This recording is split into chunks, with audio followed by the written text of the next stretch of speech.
Doctor ইউনূসের কৌশলে দেশে আসছেন বিশ্ব কাঁপানো আরো 10 বাংলাদেশি। তুমি যদি বিশ্বের সেরা হও কিন্তু দেশের জন্য কিছু করতে না পারো তাহলে তোমার জন্ম বৃথা। নতুন বাংলাদেশে আসা শুধু আশিক চৌধুরী নয়, বরং আরো এমন বেশ কিছু প্রতিভাবান মানুষ আছেন যারা বাংলাদেশে আসলে বদলে যাবে আজকের বাংলাদেশ। মনে আছে সেই উক্তি, যাও বিদেশে দক্ষতা অর্জন করে বিশ্বের সর্বোচ্চ পর্যায়ে কিন্তু ফিরে এসো বিজয়ের বেশে। কারা সে বিশ্ব কাঁপানো বাংলাদেশি, কি তাদের পরিচয়, কিংবা কবেই বা আসবেন বাংলাদেশের হাল ধরতে, সেটা নিয়েই আজকের প্রতিবেদন। আমাদের অনুপ্রেরণা হচ্ছেন সেসব গর্বিত সন্তানরা যারা বিদেশের মাটিতে সেরা হয়েছেন আর মায়ের জন্য রেখে যাচ্ছেন কিছু না কিছু অবদান। তেমনই একজন আশিক চৌধুরী, যিনি বিদেশে লাক্সারি লাইফস্টাইলের হাতছানি ফেলে বেছে নিয়েছেন বাংলাদেশকে। শুধু তাই নয়, এমন আরো 10 জনকে যদি বিদেশ থেকে আনা হয় তাহলে কেমন হবে বাংলাদেশের অবস্থা। বিশ্বের বিভিন্ন দেশে গুরুত্বপূর্ণ পদে কাজ করছেন এমন 10 জন বাংলাদেশিকে নিয়ে দেশের অন্তর্বর্তী সরকার কি ভাবছেন। নাম্বার 1, জাহিদ সবুর। সার্চ ইঞ্জিন গুগলের প্রিন্সিপাল ইঞ্জিনিয়ার, গুগলের মূল প্রযুক্তি কাঠামোতে দীর্ঘদিন কাজ করছেন এই বাংলাদেশি প্রতিভাবান। বিশ্বের অন্যতম টেক জায়ান্টেও তার অবদানও অনন্য। সেখানকার লক্ষাধিক ইঞ্জিনিয়ারদের মধ্যে বিশিষ্ট ইঞ্জিনিয়ারের খেতাব অর্জন করেছেন বাংলাদেশের জাহিদ সবুর। প্রথম কঠিন দ্বীপ প্রযুক্তি খাতে তার পদচারণা শুরু হয়, কিন্তু এখন তিনি আর এই কাজ করছেন না, বরং গুগলে তার সাথে কাজের জন্য নিজস্ব 60 থেকে 70 জন প্রকৌশলীর একটি দল আছে। সাধারণত আরো বিভিন্ন টিমের কয়েকশো মানুষ সবুরের প্রকল্পে কাজ করে। এর আগে রিলিজ হওয়া গুগল অ্যাসিস্ট্যান্ট স্মার্ট ডিসপ্লে ছিল সবুরের নেতৃত্বে করা। বর্তমানে সবুর কাজ করছেন গুগলের এআই নিয়ে। গুগলের জেমিনি মোবাইল অ্যাপ তৈরির ইঞ্জিনিয়ারিং টিমের প্রধান ছিলেন বাংলাদেশের জাহিদ সবুর। জোয়াদ করিম। বিশ্বের সেরা 10 প্রভাবশালী বাংলাদেশের তালিকায় দ্বিতীয় অবস্থানে রয়েছেন জোয়াদ করিম। অনলাইনে ভিডিও শেয়ারিং সাইট ইউটিউবের সহ প্রতিষ্ঠাতা তিনি। যে 3 জনের মাধ্যমে ইউটিউবের যাত্রা শুরু হয় তার মধ্যে তিনি ছিলেন বাংলাদেশি বংশোদ্ভূত।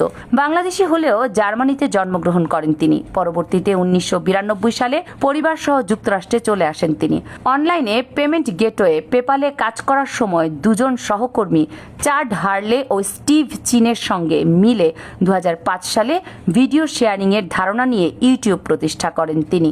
তানভীর হক। জনপ্রিয় সফটওয়্যার স্ন্যাপচ্যাট ইউজ করে এমন মানুষের সংখ্যা কোটি কোটি। স্ন্যাপচ্যাটে ফিল্টারগুলির মাধ্যমে বাস্তব জীবনের সঙ্গে বিভিন্ন ত্রিমাত্রিক উপাদান ছড়িয়ে দেওয়া হয়। এসব ফিল্টার চালু করলে দেখা যাবে যে আপনি হয়তো কোনো জঙ্গলের সামনে বা আপনার ঘরে কোনো কার্টুন চরিত্র নাচছে। জানলে অবাক হবেন, স্ন্যাপচ্যাট প্রোডাক্ট ম্যানেজার গুরুত্বপূর্ণ ফিচার ডেভেলপমেন্টের পদে কাজ করছেন একজন উদীয়মান টেক লিডার যার নাম তানভীর হক। শুধু তাই নয়, আরো অবাক হবেন, তানভীর হক একজন বাংলাদেশি। রোহান হোসেন। বাংলাদেশের ক্রিকেটের দুঃসময় যেন পিছু ছাড়ছে না কিছুতেই। উন্নতির সম্ভাবনা দিনে দিনে কমেছে শোচনীয় হারে। সুসময় পেরিয়ে যেন আবারও আটকে পড়েছে ব্যর্থতার গোলকধাঁধায়। 20 বছর ধরে আন্তর্জাতিক ক্রিকেটে দাপিয়ে বেড়ানো দলটি অর্জন বলতে তেমন উল্লেখযোগ্য কিছু নেই। সাম্প্রতিক ক্রিকেটের পারফরমেন্সের জন্য তার জলজ্জান্ত প্রমাণ। দেশের খেলোয়াড়রা বারবার সুযোগ পেয়েও নিজেদের মেলে ধরার বদলে বিনিময়ে দিয়েছেন ব্যর্থতা আর হতাশা। জানলে অবাক হবেন, বিশ্ব চ্যাম্পিয়ন অস্ট্রেলিয়ান ক্রিকেট দলের পারফরমেন্স বিশ্লেষণ গুরুত্বপূর্ণ অবদান রাখছেন রোহান হোসেন। অস্ট্রেলিয়া ক্রিকেট রোহানের হাত ধরে এগিয়ে যাচ্ছে, কিন্তু বাংলাদেশ দিনকে দিন পিছিয়ে যাচ্ছে।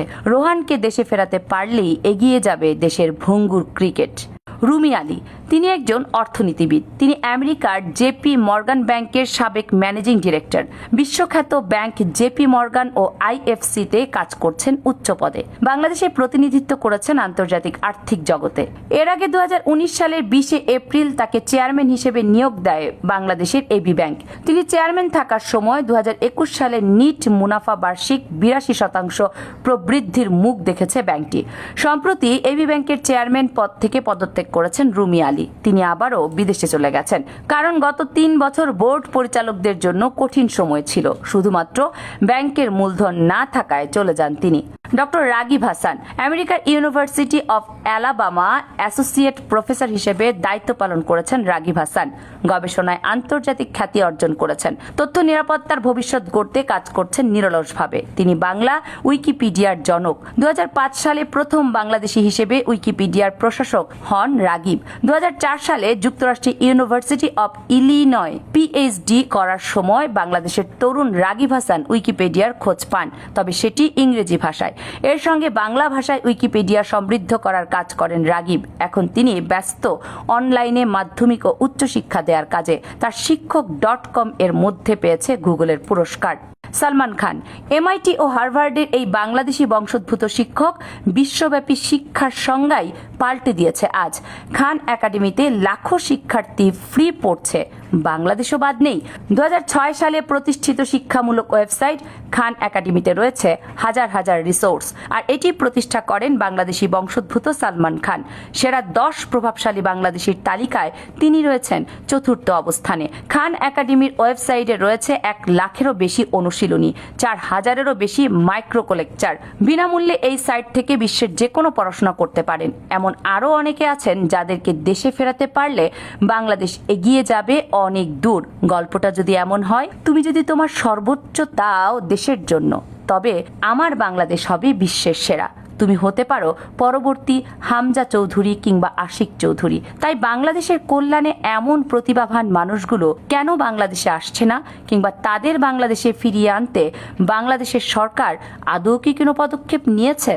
হয়তো না, কিন্তু এই প্রতিভাবান মানুষগুলো বাংলাদেশে ফিরলেই নতুন রূপে ফিরবে লাল সবুজের এই বাংলাদেশ। তবে বেশ কয়েকটি সূত্রে জানা গেছে, ইতিমধ্যেই বিশ্বের নাম করা এমন প্রতিভাবান বাংলাদেশিদের দেশের কাজে লাগাতেই ফিরিয়ে আনতে কাজ করছে বর্তমান অন্তর্বর্তীকালীন সরকার। কেউ কেউ বলছেন ডক্টর ইউনূসের কৌশলে দেশকে বদলাতে যে কোনো সময় দেশে ফিরতে পারেন বিশ্ব কাঁপানো এসব বাংলাদেশিরা। দর্শক, আপনারা যদি এই সব প্রতিভাবান বাংলাদেশিদের নিয়ে কোনো মতামত জানাতে চান, বা তারা যদি বাংলাদেশে আসলে বাংলাদেশের উন্নতি হবে বলে আপনাদের মনে হয়, তাহলে সেটি কমেন্টস করে জানাবেন। কামরুন নাহার রাখি, কেএনআর মিডিয়া।